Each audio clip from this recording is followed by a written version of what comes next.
Hello and welcome. Thanks so much for joining in. I'm Andrew and I'm very excited to show you what React can do. So this course is broken up into two major parts, and in each part we're going to build a complete application. So with part one, the focus is the fundamentals. How do we get React on our machines? How do we actually write some basic React code, rendering things to the browser? And how do we respond to user interaction?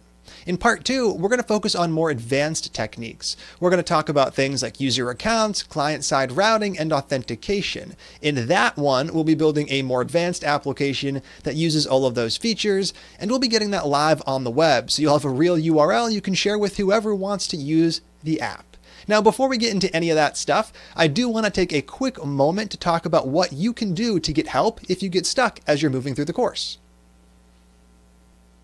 Every single lecture in this course has its own Q&A area, and this is a place for you to ask questions if you get stuck. So maybe you run the program and your output is different than mine. Maybe you run an installation command and yours fails with some sort of cryptic error message.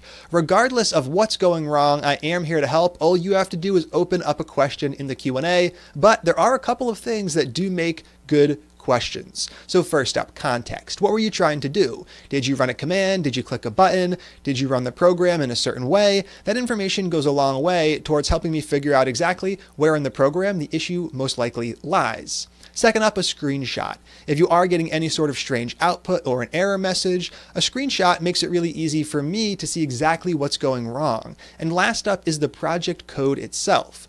So if you are running into an issue where your project isn't working as mine does, that's perfectly fine. But in order to recreate that and figure out what's going wrong, I am going to need access to a zip of the code. So I always recommend students just zip up their project, upload it to something like Google Drive or Dropbox, and then include a publicly shareable link in the question. So let's go ahead and jump right into the next video where we're going to talk a little bit about why you should actually learn React.